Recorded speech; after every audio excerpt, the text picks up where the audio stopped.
ಓಂ ಗಂ ಗಣಪತಯೇ ನಮಃ. ಹಾಯ್ ಹಲೋ ನಮಸ್ಕಾರ. Welcome to spiritual vibes YouTube channel. ಗ್ರಹಗಳ ಸೇನಾಧಿಪತಿಯಾದ ಮಂಗಳನು ತನ್ನದೇ ಸ್ವಂತ ರಾಶಿಯಾದ ವೃಶ್ಚಿಕ ರಾಶಿಯನ್ನು ಈಗಾಗಲೇ ಪ್ರವೇಶಿಸಿದ್ದು, ಇದರಿಂದಾಗಿ ರುಚಕ ರಾಜಯೋಗದ ನಿರ್ಮಾಣವಾಗಿದೆ. ಈ ಶುಭಯೋಗದಿಂದಾಗಿ ಯಾವ 5 ರಾಶಿಯವರಿಗೆ ಜಬರ್ದಸ್ತ್ ಲಾಭ ದೊರಕಲಿದೆ ಎಂದು ಈ ವಿಡಿಯೋದಲ್ಲಿ ತಿಳಿಯೋಣ.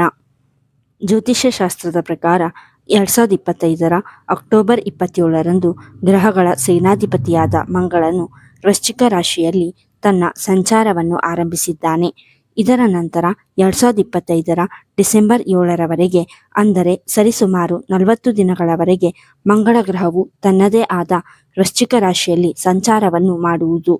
ಯಾವಾಗ ಮಂಗಳನು ತನ್ನದೇ ಆದ ವೃಶ್ಚಿಕ ರಾಶಿಯಲ್ಲಿ ತನ್ನ ಚಲನೆಯನ್ನು ಆರಂಭಿಸುವುದು, ಆಗ ರುಚಕ ರಾಜಯೋಗದ ನಿರ್ಮಾಣವಾಗುವುದು.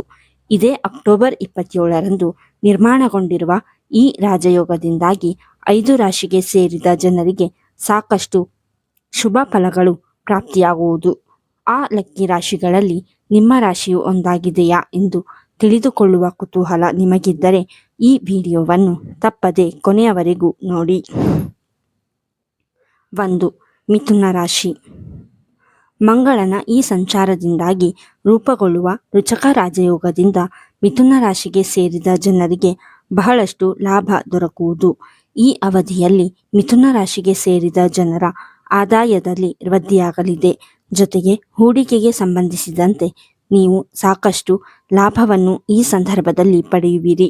ಹಾಗೆ ಈ ಅವಧಿಯಲ್ಲಿ ಕೆಲಸದ ಸ್ಥಳದಲ್ಲಿ ನೀವು ಸಾಕಷ್ಟು ಗೌರವ ಖ್ಯಾತಿಯನ್ನು ಗಳಿಸುವ ಯೋಗವೂ ಕೂಡ ಲಭಿಸುವುದು.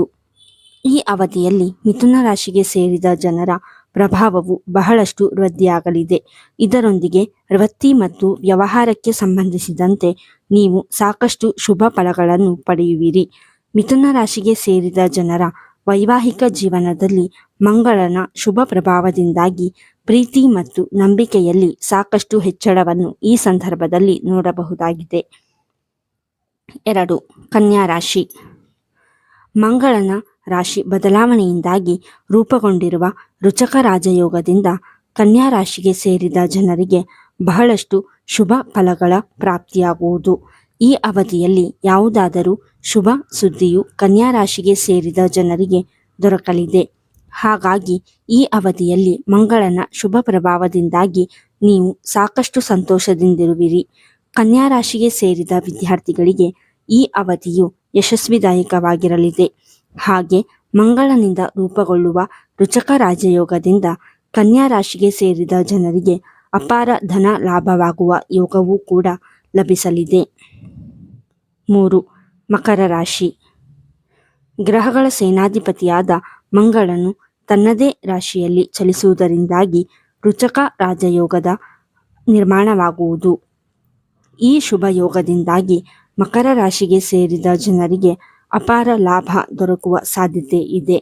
ಈ ಅವಧಿಯಲ್ಲಿ ಮಕರ ರಾಶಿಗೆ ಸೇರಿದ ಜನರ ಆದಾಯದಲ್ಲಿ ಬಹಳಷ್ಟು ಹೆಚ್ಚಳವನ್ನು ನೋಡಬಹುದಾಗಿದೆ.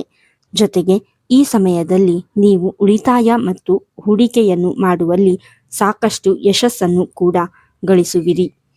ಮಂಗಳನ ಶುಭ ಪ್ರಭಾವದಿಂದಾಗಿ ಮಕರ ರಾಶಿಗೆ ಸೇರಿದ ಜನರ ಆರೋಗ್ಯವು ಈ ಸಮಯದಲ್ಲಿ ಸಾಕಷ್ಟು ಉತ್ತಮವಾಗಿರಲಿದೆ. ಈ ಅವಧಿಯಲ್ಲಿ ನೀವು ನಿಮ್ಮ ಹತ್ತಿರದ ಜನರ ಸಹಾಯವನ್ನು ಹೆಚ್ಚಾಗಿ ಪಡೆಯುವಿರಿ.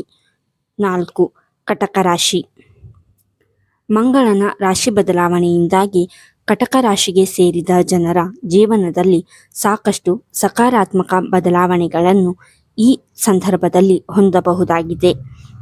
ರುಚಕ ರಾಜಯೋಗದಿಂದಾಗಿ ಕಟಕ ರಾಶಿಗೆ ಸೇರಿದ ಜನರು ಸರ್ಕಾರಿ ಕೆಲಸಕ್ಕಾಗಿ ಮಾಡುತ್ತಿದ್ದಂತಹ ಪ್ರಯತ್ನಗಳಲ್ಲಿ ಯಶಸ್ಸು ದೊರಕುವ ಸಂಭವ ಈ ಸಮಯದಲ್ಲಿ ಹೆಚ್ಚಾಗಿರುವುದು. ಹಾಗೆ ಮಕ್ಕಳಿಗೆ ಸಂಬಂಧಿಸಿದಂತೆ ನೀವು ಸಾಕಷ್ಟು ಸಂತೋಷವನ್ನು ಈ ಸಂದರ್ಭದಲ್ಲಿ ಹೊಂದುವ ಸಾಧ್ಯತೆ ಇದೆ. ಕಟಕ ರಾಶಿಗೆ ಸೇರಿದ ವಿದ್ಯಾರ್ಥಿಗಳಿಗೆ ಈ ಅವಧಿಯಲ್ಲಿ ಮಂಗಳನ ಶುಭ ಪ್ರಭಾವದಿಂದಾಗಿ ಸಾಕಷ್ಟು ಯಶಸ್ಸು ದೊರಕುವ ಯೋಗವಿದೆ. ಜೊತೆಗೆ ಈ ಅವಧಿಯಲ್ಲಿ ನಿಮ್ಮ ಆರ್ಥಿಕ ಸ್ಥಿತಿಯು ಮೊದಲಿಗಿಂತ ಬಹಳಷ್ಟು ಬಲಗೊಳ್ಳುವುದು. ನಿಮಗೆ ರುಚಕ ರಾಜಯೋಗವು ಅನುಕೂಲಕರವಾಗಿರಬಹುದು. ಏಕೆಂದರೆ ಮಂಗಳ ದೇವನು ನಿಮ್ಮ ಜಾತಕದಲ್ಲಿನ ವೃತ್ತಿ ಮತ್ತು ವ್ಯಾಪಾರ ಸ್ಥಳದಲ್ಲಿ ಚಲಿಸುತ್ತಿದ್ದಾನೆ. ಆದ್ದರಿಂದ ಈ ಸಮಯದಲ್ಲಿ ನಿಮಗೆ ಕೆಲಸ ವಹಿವಾಟಿನಲ್ಲಿ ಉತ್ತಮ ಯಶಸ್ಸು ಸಿಗಬಹುದು. ಜೊತೆಗೆ ಕೆಲಸವನ್ನು ಮಾಡುವ ಜನರಿಗೆ ಬೇರೆ ಕಂಪನಿಯಿಂದ ಉತ್ತಮ ಅವಕಾಶ ಸಿಗಬಹುದು.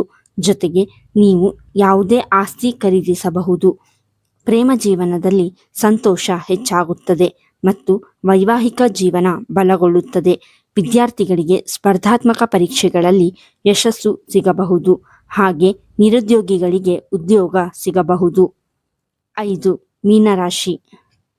ಮೀನರಾಶಿಗೆ ಸೇರಿದ ಜನರಿಗೆ ಮಂಗಳನ ಈ ರಾಶಿ ಬದಲಾವಣೆಯಿಂದಾಗಿ ರೂಪುಗೊಳ್ಳುವ ರುಚಕ ರಾಜಯೋಗದಿಂದ ಅದೃಷ್ಟದ ಸಂಪೂರ್ಣ ಬೆಂಬಲವು ಪ್ರತಿಯೊಂದು ಹೆಜ್ಜೆಯಲ್ಲಿಯೂ ದೊರಕಲಿದೆ. ಜೊತೆಗೆ ಈ ಅವಧಿಯಲ್ಲಿ ಮೀನರಾಶಿಗೆ ಸೇರಿದ ಜನರು ತಮ್ಮ ಬುದ್ಧಿವಂತಿಕೆಯಿಂದ ಅಪಾರವಾದ ಲಾಭವನ್ನು ಗಳಿಸುವ ಸಾಧ್ಯತೆ ಇರುವುದು. ಈ ಅವಧಿಯಲ್ಲಿ ಮಂಗಳನ ಶುಭ ಪ್ರಭಾವದಿಂದ ರೂಪುಗೊಳ್ಳುವ ರುಚಕ ರಾಜಯೋಗದಿಂದ ನೀವು ಆರ್ಥಿಕ ಪ್ರಗತಿಯನ್ನು ಗಳಿಸುವ ಸಂಭವ ಹೆಚ್ಚಾಗಿರುವುದು.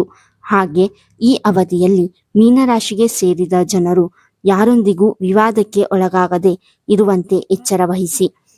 ಇದರಿಂದಾಗಿ ಮೀನರಾಶಿಗೆ ಸೇರಿದ ಜನರಿಗೆ ಬಹಳಷ್ಟು ಲಾಭ ದೊರಕುವ ಸಾಧ್ಯತೆ ಈ ಸಮಯದಲ್ಲಿ ಹೆಚ್ಚಾಗಿರಲಿದೆ. ಈ ವಿಡಿಯೋ ನಿಮಗೆ ಇಷ್ಟವಾಗಿದ್ದಲ್ಲಿ ಲೈಕ್ ಮಾಡಿ, ಶೇರ್ ಮಾಡಿ ಮತ್ತು ಕಮೆಂಟ್ ಮಾಡಿ. ಹಾಗೆಯೇ ಇನ್ನೂ ಹೆಚ್ಚಿನ ವಿಡಿಯೋಗಳಿಗಾಗಿ ನಮ್ಮ ಚಾನಲನ್ನು ಸಬ್ಸ್ಕ್ರೈಬ್ ಮಾಡಿ. ಧನ್ಯವಾದಗಳು.